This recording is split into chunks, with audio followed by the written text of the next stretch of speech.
All right, so there we go. So let's do number 1, logarithms. So how do you solve logs? Basically, for logs, first get them on the same side. First, get them on the same side. So you got to grab this log and jump him to the other side.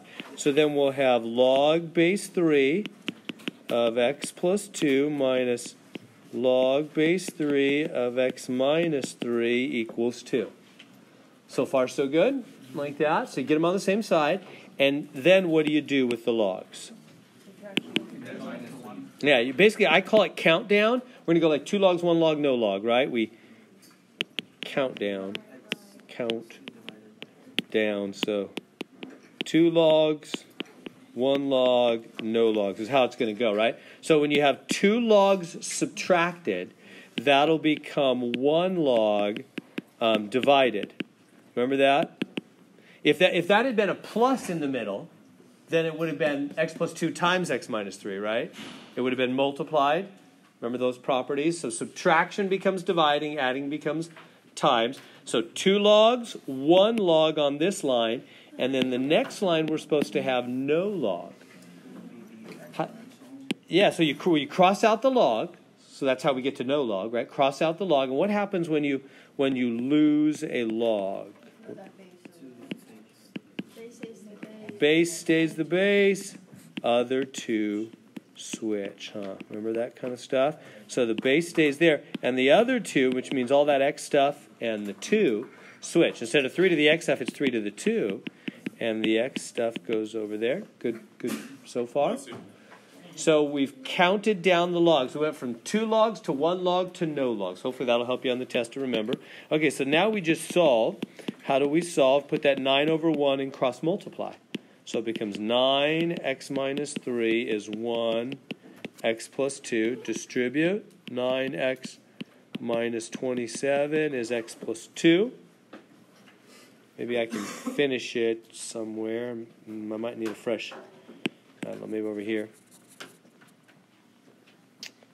So, on that. And so we got, bring it over here. So we've got 9x minus 27 is x plus 2, right? Yeah, it's kind of squished in. I don't know if you can, let me try that again. You can see that very good. So 9x minus 27 is x plus 2. So you got to subtract x from both sides. That would be 8x minus 27 is 2. Add the 27 to both sides. 8x is 29. Last step, divide by 8. 29/8. Maybe, but logs need to be checked. Remember? You got to make sure the inside of logs aren't 0 or negative. Wouldn't it be a bummer on the exam? Do all that good work? Grab the 29/8, answer D, but really, it's none of the above because that doesn't check. It just takes seconds to check it, but you've got to remember. So with things like that were hard to remember for me on the exam, I would, like, the minute you get this exam in your hand tomorrow, you could just look through, and any problem with a log, just put a C next to it for check or check mark or whatever works for you. So that way when you come to the problem, you'll remember, oh, I need to check that one. So what do I mean by check? Let me just show you real quick. If you just divide that in your calculator, it's somebody got it, it's 3 point what? 3.6. Is that what it is? 3.6. Yeah, 3.6, good enough, 3.6. So you just go back to being, okay, if I put in 3.6 whatever into the first one, 3.6 plus 2, that's not 0. Remember, you got to make sure inside of the log, so to check it, inside of the logs, not 0, not negative. Remember that? It's just quick. So 3.6 plus 2, that's 5 something. It's not 0. It's not negative. How about right here? 3.6 minus 3. It's 0.6 whatever. It's not 0. It's not negative. So yeah, D's the right answer. But if either one of those had become 0 or negative, then it would be no solution. Be none of the above. Huh? That good? So real quick. Don't forget to do it. Any problem starting with a log. All right. Let's move. All right. Okay, so e to the x plus 7 is 5. What do you do when you got x's up there in the power zone? ln. You can see all the ln's here. I don't think you'll have any trouble remembering. You see all the ln's there. You're like, oh, yeah, that's right, ln.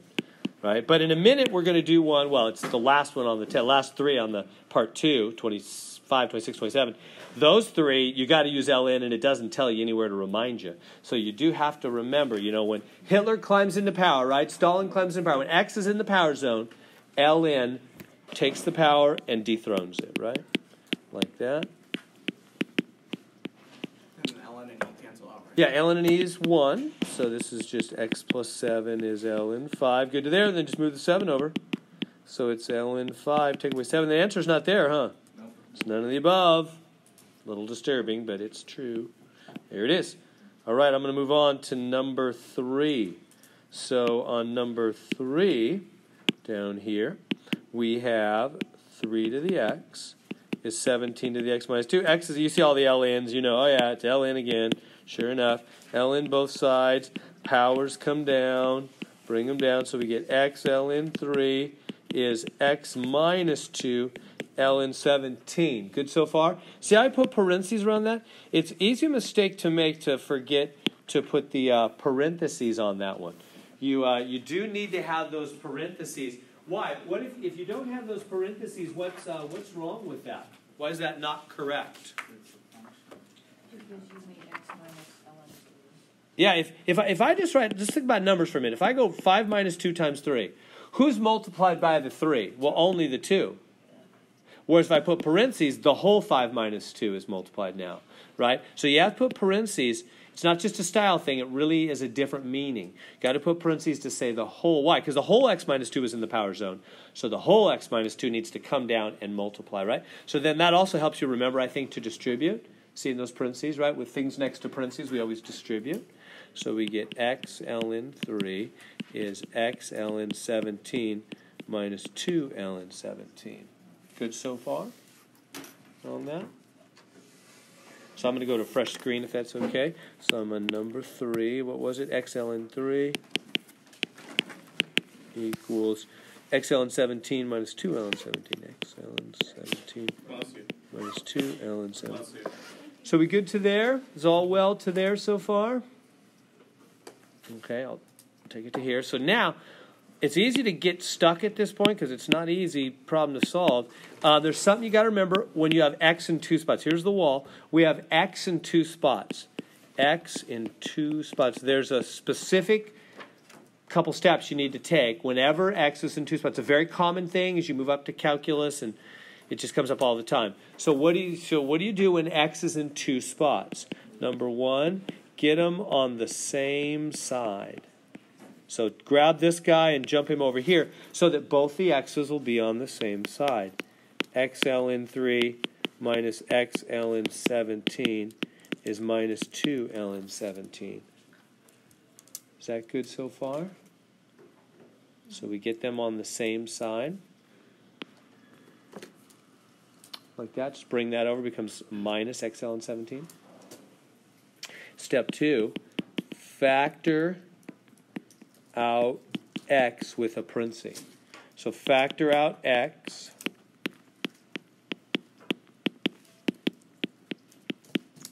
like that, and then divide, huh? So you okay with those steps? So you might want to know those. Put them on a 3x5 card if you need to, but so just divide, and there we go. So the answer is whatever it is I told you. It's B. 3 is B. Is that good on that one? Questions? On that? Yeah. So Cyrus. on the left side of the ln, that counts as it being the same, so you can make it ln 3 minus ln 17. Say it again. Since they both have x in front of them, that means that you can make it x, and in parentheses ln 3 minus ln 17. Well, yeah, that's just factoring. Remember that from algebra? Like, for example, what if somebody goes x times 5 minus x times w? You could take out the x because you could multiply, and it would go back. That's all I'm doing. I'm saying, look, they both have an x. If I was to re-multiply that, it would go back. So that's just taking out the greatest common factor. Good. Other questions on that? Okay. Okay, so number 4. So x squared equals minus 16y. You know, on all these questions, with a parabola, hyperbolas, and ellipses, all those, you really need to see the picture. You know, don't try to do this problem without drawing the picture. There's just no way. You know, you'll just be guessing, really. Do you guys know what I mean on that? So I've just seen a lot of students trying to solve these kinds of questions without drawing the picture, because it never says you have to draw the picture, and you don't have to, but in reality, there's just no way you're going to get it right if you don't draw the picture a little bit. So it doesn't have to be perfect or anything. I don't mean that, but just enough rough picture and to get you knowing which way the thing's going, basically. You know, that's the main thing. So really, so make sure in all these you're drawing the pictures. It'll help you a lot. Okay, now to draw the picture, this is which of the is this a parabola, hyperbola, ellipse? Which one is this?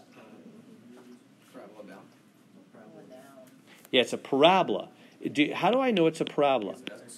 It's a negative convex. Parabola is the only one that has one of the letters first power. Remember, the other two, everybody's squared. Like, what's the hyperbola? X squared over whatever plus y squared over whatever. I mean, the ellipse is that way and the hyperbola is minus. They both have both letters squared, don't they? The only one that has one of the letters not squared, first power, is the parabola. That's why he's only got one branch. Right? If you have two letters squared, you got two branches that make the egg shape or have the branches away from each other. But if you've only got one letter squared, you've only got one branch. That's why the parabola only has one branch. He only has one letter squared. So the first thing to recognize is that this thing is a parabola. Okay, and then here's what you want to definitely have on your 3x5 card. This is, I would say, this is the most important and most useful thing to have in your 3x5 card, is these equations. X squared is positive 4ay for the one going up. X squared is minus 4ay for the one going down. Y squared is positive 4ax for the one going to the right, and y squared is minus 4ax for the one going left. And the focus point, draw a little arrow, A. You know, it's always A. It's always A to the focus point. So the focus point is always inside the satellite dish, right? Like the receiver is inside the satellite dish. And A represent, you know, the A in all these equations is how far. Let me just write that. A is how far, not how far, center to focus. That's what A is. Now, C is that in the other equations, huh? In the other, in the ellipse and the hyperbola, C represents how far from center to focus. So we change the letters' meaning, don't we? You guys with me? So in the parabola equation, A represents how far to the focus, center to focus. And it's really, the parabola is the hardest one because it can go 4 different directions. It really messes people up on the exam. I don't want you to get messed up. So I encourage you to write those 4 down. And so when you look at this, you go, okay, whoops, where am I at? Which one is this equation right here? So I look at this equation. Which one of those 4 has a negative y to the first power on the right side? Well, it's this one, huh? So it's down. Remember, the first power letter tells the direction story, doesn't it? That's the unique mark of the parabola. He has a first power letter. The other ones don't. Everything's squared for the other equations. But parabola has a first power letter, and that's unique, and that tells the direction. Negative y direction. What's the negative y direction? Down. Huh. So this is a parabola going down, going in the negative y. Let me make that a little bigger. Negative y direction. Okay, so we now know it's a parabola going in the negative y direction because this is negative y to the first power. Down it goes. Okay, so what? What does that mean? Well, last thing is I need to find the focus point. And that's A. That's, you know, the jump from the center to the focus point is A. Well, what is A? How do you find A? Well, that's, again, why you want to have this on your paper, because then you'll go, okay, I need to factor out a negative 4, don't I? Right? For the parabola equation, here's what it is, but we can't have a 16. We've got to factor out a negative 4, and then we've got to figure out what is A to make it still be negative 16. Yeah, so it's 4, isn't it? Yeah, whenever you do it, you just take the original number and you divide by 4, exactly. So that makes it 4. Negative 4 times 4 is the same as negative 16, isn't it? This is another way to say this, but I factored out a 4. You have to factor out the 4 in the probable equation, then the number next to that will be your A. So my A is 4, which means what? A is 4. It means the jump from center to focus is 4, meaning this is, and we can tell from the picture, it's down 4. So that's over 0, down 4 is the focus. B, over 0, down 4. Does that make sense on that? The other ones have it going left, right, and up. So they all have a 4, but it's the picture that told us where that 4 goes, down 4. So the pictures are essential on these. Questions on that one? So especially have these 4 parabola direction equations on your 3x5 card. Probably the most important thing in your 3x5 card. Okay, vertex focus. So how do we do it? Draw it. Yeah, we got to draw it. Definitely got to draw it. So vertex is over 1, need a little more room up high, looks like. So over 1 up 7, 2, 3, 5, 6, 7. Over 1 up 7, over 1 up 5. So there's the vertex, there's the focus. 7, 5, okay. So, all right, so can you look at that? Do you know which way is the parabola going? Yeah, it must be going down again, huh? Because the focus is always inside of the satellite dish, right? And you always touch the vertex. They always hit their vertex, don't they? The vertex is the center for a parabola. The vertex is the name given to the edges on an ellipse or a hyperbola. But it's the center for a parabola. Okay, so there it is. So what is that center? That's over 1 up 7. That center is over 1 up 7. What's the equation? Well, now that you know it's going down, from that picture it's going down, you can come back over here and go, okay, going down, it's this one again, so that's x squared is minus 4ay. So that's why that'll help you so much. So it's x squared is minus 4ay. There's the general type of equation we're dealing with. Okay, now, but you got to put in the center information, don't you? The center is 1, 7. So that, remember, it's opposite. Whenever you go to the equation, the center, the numbers are always opposite. If that had been a minus 1, then I would have done x plus 1 in the parentheses in the equation. But it's regular 1. So it's x minus 1, and regular 7, so it's y minus 7. So it's opposite, isn't it? That's for all the shapes. From the center to the equation is always opposite signs next to x and y. Okay, so we get to there. Last thing is let's find A. What is A? What's A always represent in the parabola equation? The distance from the focus point. Center to focus distance. From here to here is A. How far is it from 7 to 5? 2. So this is minus 4 times 2 times y minus 7. That's minus 8 times y minus 7. It's B, isn't it? It's B on 5. Good? On we go. So number 6, x plus 1 squared equals y plus 2. So again, I would look back. I go, okay, which equations have like a have an x squared and a y? Go back to your 4 pictures. Has which ones? I'm looking for x squared, and that's positive y, isn't it?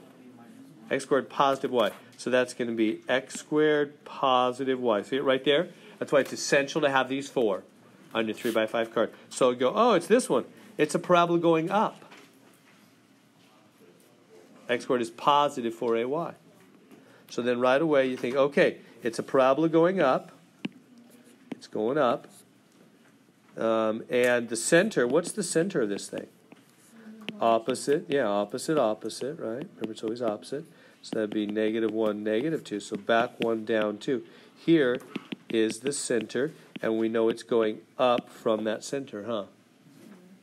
Now, if you're running low on time, right then you could just look at the 4 options, A, B, C, and D. It's not A because A is over on the right side, vertex 1, 2. No, it's negative 1, negative 2. It's not B, vertex 1, 2. That's not so that it's Yeah. So you know easy how to often see the none of the above are equation. coming? Just give us a free Yes. So as you're looking at it, yeah. So here's what I would do. Honestly, if I was running out of time, I would go, look, it looks like C. It's not D, no way. That's going to the right. It's not A or B. They had problems. It looks like it's probably C. That's the right spot, right? Look back over here. That's the right spot. Down there, going up. It's not A, it's not B, it's not D for sure. Yes. C looks right. I don't got time. I'm going to put a mark. I'll put a question mark and move on with my test. Yeah. That's smart test-taking strategy. You're getting into these higher math and science classes. I remember I never had a problem. Well, especially it hit me in physics. I remember I took calculus-based physics at junior college. That was the hardest class I took at junior college. It shocked my little world. Up to then, I was just like, I never got a problem with time. I finished these tests, blah, blah, blah. I really know strategy, you know. And then all of a sudden, I took calculus-based physics, and I ran out of time staring at these problems. And then the teacher was like, test's over. And I was like, test's over? I'm not done. This is bad. And then I realized I needed to start making a game plan. So you do. You need to make a game plan in these harder math science classes. So that would be do what's easy first. Do all the easy ones first. Do what's quick. Put question marks or things to come back to later. So I would choose C and move on. And if you have time, come back. If not, it's probably C. But, of course, it may be none of the above. I'm not trying to torture you with none of the above. But I do have to verify, it's my job, right, by the state of California, when I give you my stamp of approval, that you really have learned this material, not just learned to be a good guesser. So this way I know whether you really know it. So what do I mean really know it? Well, we know it's back 1, down 2 is the center. The only thing we're not sure about is the focus and the directrix, all right? So let's go back to that. Here's how you would finish it if time allowed. What did we have? I forgot the equation already. What is it? Oh, x plus 1 squared is y plus 2. Okay, so here's how you would actually finish it. X plus 1 squared is y plus 2. Okay, well, how do you finish that? What do you do? Remember, you have to force a 4. You have to, right? Remember these equations, right? They all, see this has a 4. They all have a 4, don't they? All the problems. So you've got to force a 4 out of this without changing anything, just changing the way it looks. So, well, what's in front right now? What was already there? A 1. So remember, when you force the 4, to know what comes next is you just take what was already there, 1, and divide it by 4, 1/4. You with me? You get in the hang of forcing that 4. Whenever you force the 4 out, which you always do for the parabola, how do you know what the other thing is, the A? What the A is you take what was there and divide by 4. Because if you're multiplying by 4, then divide by 4 and you haven't changed anything. Right?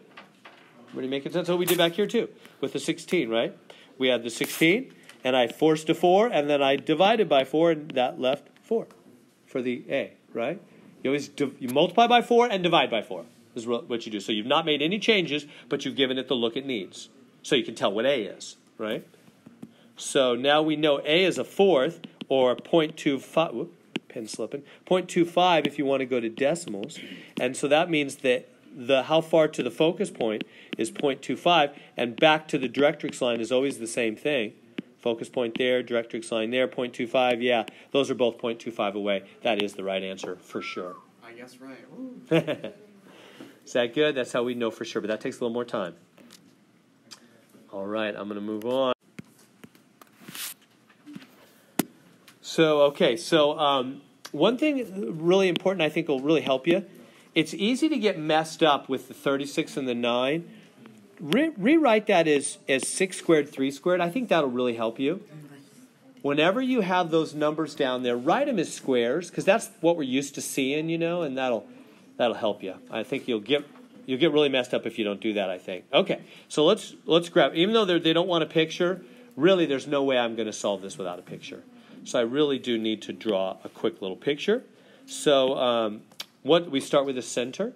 What's the center of this thing? -1, positive 2. Opposite, right? So back 1, up 2. There's the center. And then, remember, whatever's underneath x, the 6, not the 36, but the 6, right? That's why it's important to rewrite it that way to help yourself out. Whatever's underneath the x is always right, left. Y is always up, down, huh? So 6 right and left. So I just go Just go 1, 2, 3, 4, 5, 6 to the right and put a dot. 1, 2, 3, 4, 5, 6 to the left and put a dot. And I go up and down. Whatever's underneath y is up, down, up 3, down 3. And then we draw our rough ellipse. Everybody good? And the center is back 1, up 2.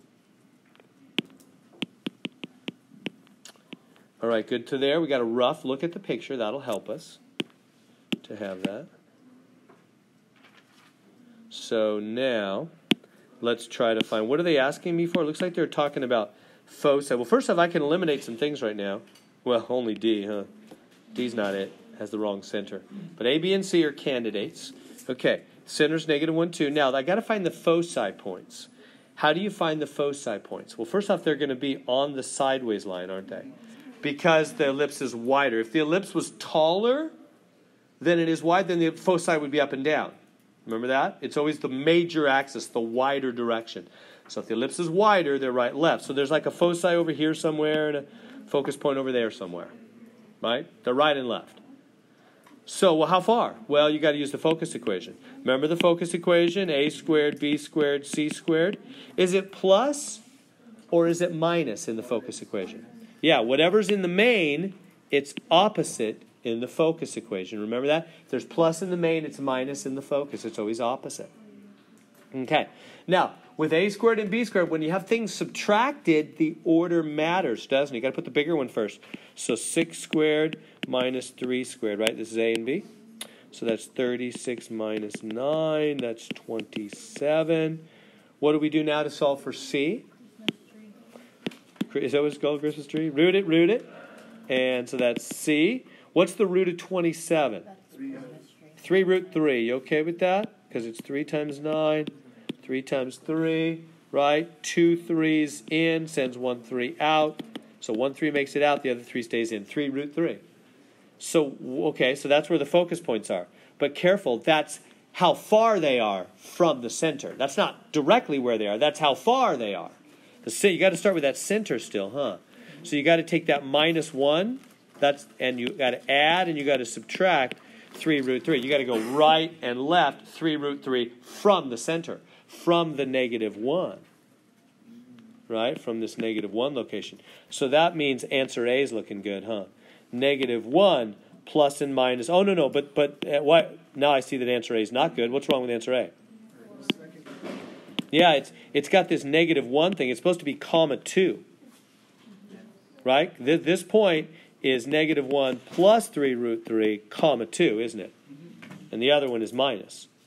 So it's comma 2. So not A, not B, because they didn't have the 1. They left out the 1. They're trying to trick us by leaving out the 1.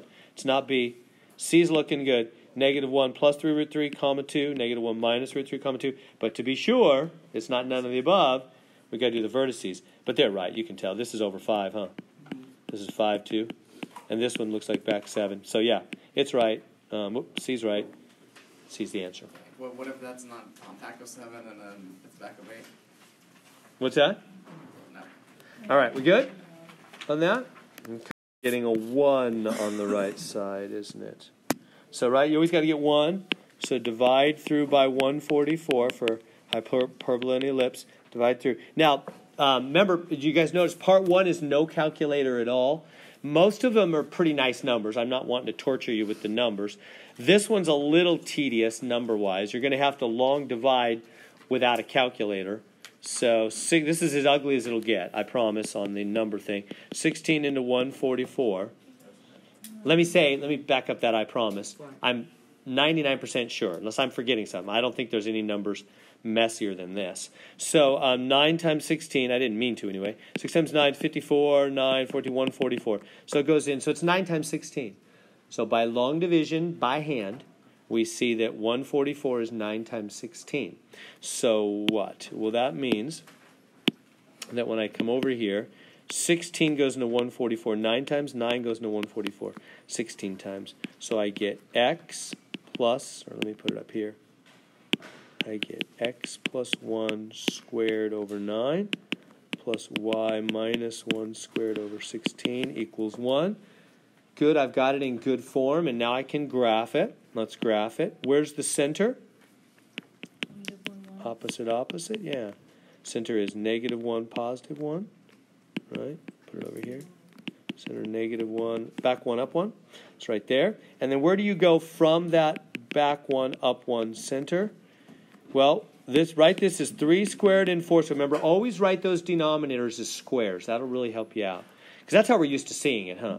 So 3 squared. So that means what? That means right and left 3. 1, 2, 3 to the right. 1, 2, 3 to the left. Whatever's underneath y, 4 squared. That means 1, 2, 3, 4 up, and 1, 2, 3, 4 down. So it's an egg shape that's a little taller than it is wide. It's upper left. It's D, isn't it? There's not even an E on that. Notice on the pure graph ones, I don't usually give you a none of the above because I don't want to fool you. Because I think if all you've got to look at is a graph, you might think it's off a little bit, and I'm trying to not trick you, so there's no E on that. It's got to be one of those 4. Well, then it's clearly D. Good. On we go. All right, so half-life, radioactive element, is 9 hours. 60 milligrams present now. How much percent in 9 days? So I gave you a specific bit of help for half-life problems. And there's 2, notice 2 half-life problems on here. Probably only 1 on the test, real test. So on half-life, I said, if you read a half-life question, automatically R is ln 0.5 over the half-life. So R is ln 0.5 over the half-life. And what's the half-life here? 9 hours. So you've automatically got R, at least for a half-life problem. So what formula am I going to use on all these exponential growth and decay when populations are growing or compounds are decaying? It's the PERT, right? Yeah. Always use the PERT. It's like continuously compounded money. Same thing. Populations grow continuously, compound and decay continuously. All right, so I got the R.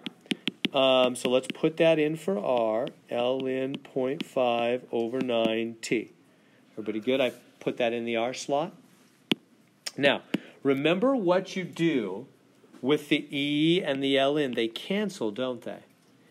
And this little 0.5, just the 0.5, is going to drop down to be the base, and the T over 9 is going to stay up in the power zone.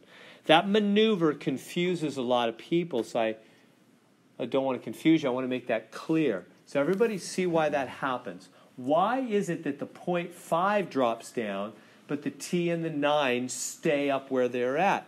Because they were never in the toaster, right? Only the 0.5 is plugged into the ln machine.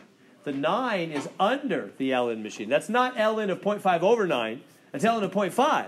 All of that over 9 times t. So this t over 1 and ln over 9, 1 times 9, puts a 9 on the bottom, doesn't it? T over 9, right? So just what's in the toaster. When the toaster, if I, crush my toaster and it suddenly vanishes, I can't do that, and there was toast in there, just the toast would fall to the counter. Just the stuff in the toaster falls down. Just the 0.5 falls down, right? Okay. So now, if 60 milligrams is present now, where does that go? P. That's P. 60 is the present investment. Right? 60 now. How much in 6 days? 60. Time is 6. Hit the buttons on your calculator. Somebody have that one? They wanted an hour. Yeah. Oh, I didn't know. Oh, that's mean. Okay, yeah.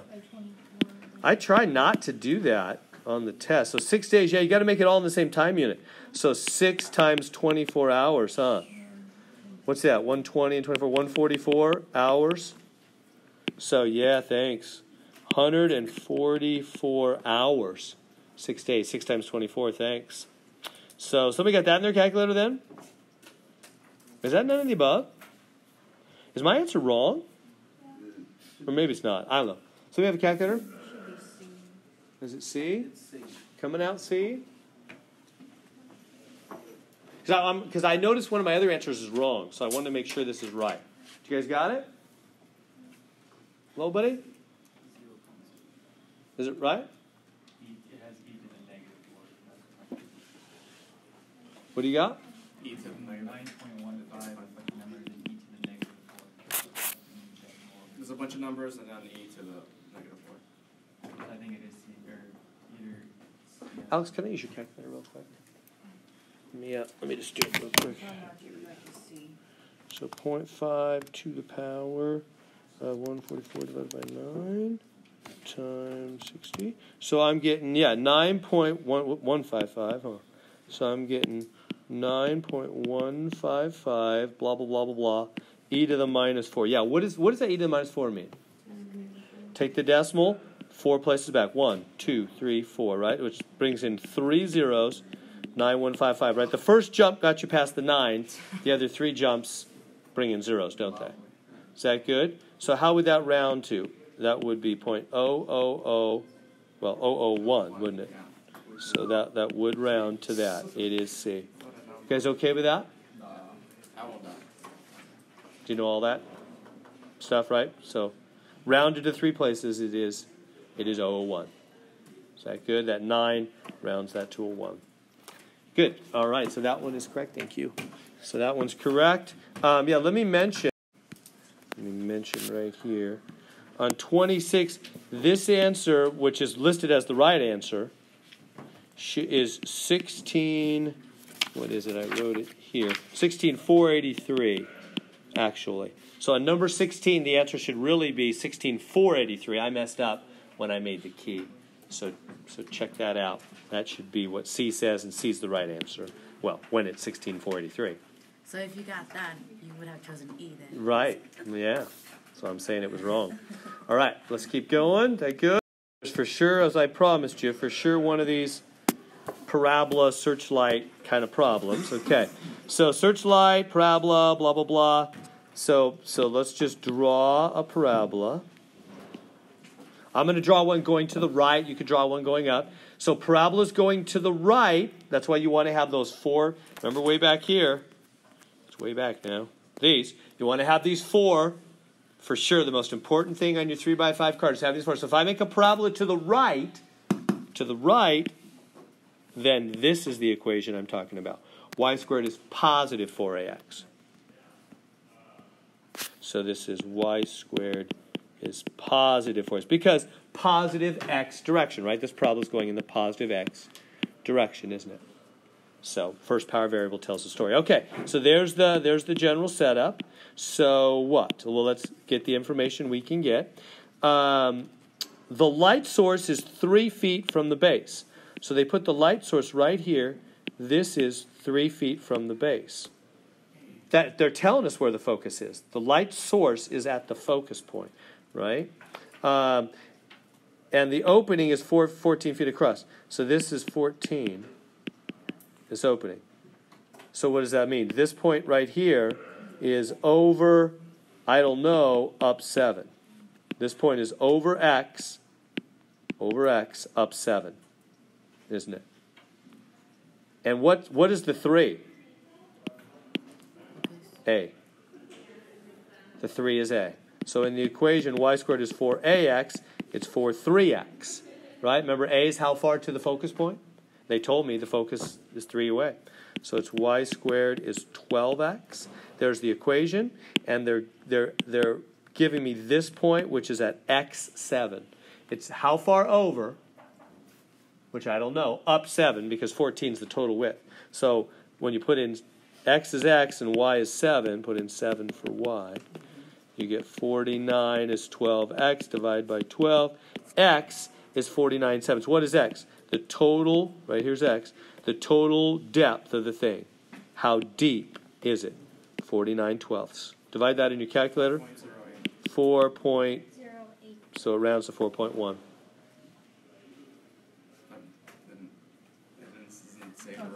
Right, so you want to assume anything rounded is right. I'm not going to try to trick you that way. Aha, you rounded and you shouldn't. I didn't say don't round. No, I won't do that. So any rounded numbers, if they round correctly, grab them. That would be mean. I'm not trying to trick you. I'm really not trying. That would suck. Yeah, so 4.08 rounds to 4.1. That good? To practice. And you'll have an hour and 15 minutes, not just 50 like we had yesterday. But yeah, this one's similar. Parabola to the right. Y squared is 4ax. But this time they're telling us it's 6 feet wide and 2.5 feet deep. So they're saying this is 6 and this is 2.5. And they're not telling me what A is. That's what they're asking me for. Where should we put the receiver? Where's the focus? Right? So they're telling you this, and they're telling you this point here must, what must the coordinates be? This must be over 2.5 up 3. Right? Because it's up 3, down 3 for 6 total.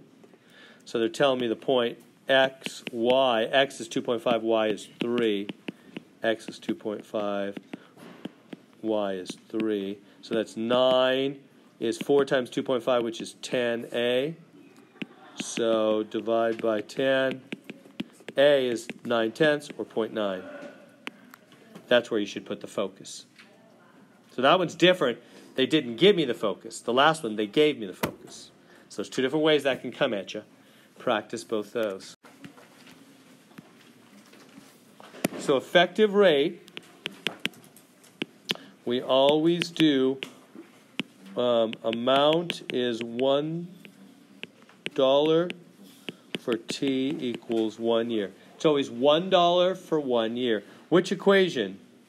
Compounded monthly. So this is not continuous, not the PERT, but the other one. 1 plus P 1 plus R over N to the NT. Didn't I give you those? Yeah. Yeah, I gave you those formulas. Okay. So $1 for 1 year. So then you go, okay, take, not A is 1. P, the principal.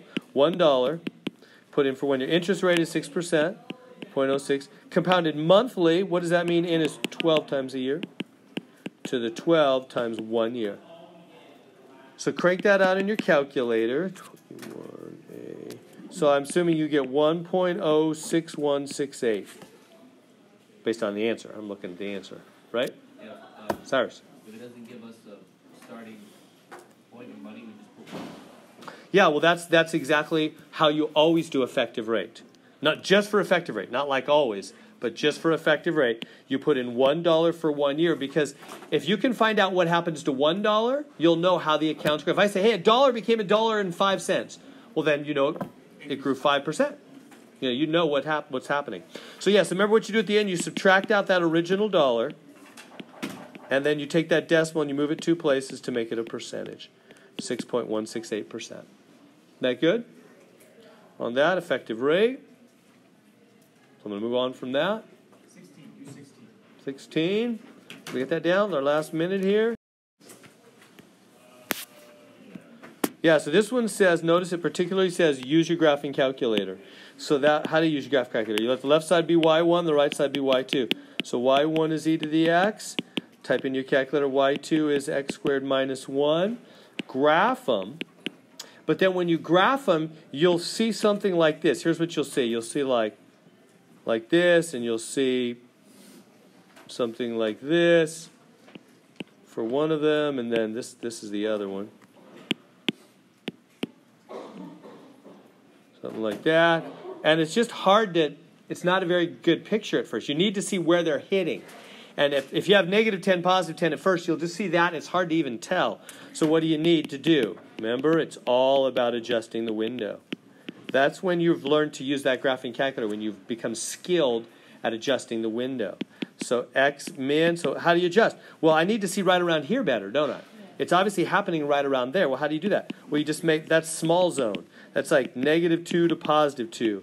And y min, y max, same kind of thing. -2 to +2. You got to get a small, something like that. When you do that, you'll see better. You'll see it more like, well, I can't, yeah, something like that. You'll see it something like that, and you'll go, oh, they're intersecting. So then you do the intersect routine on your calculator. On your, you go second calc, at least on the TI-84. Second calc, intersect. I think the real answer is -1.14 or something. It's none of the above.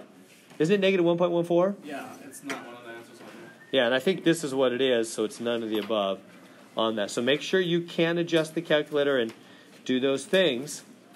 All right, guys.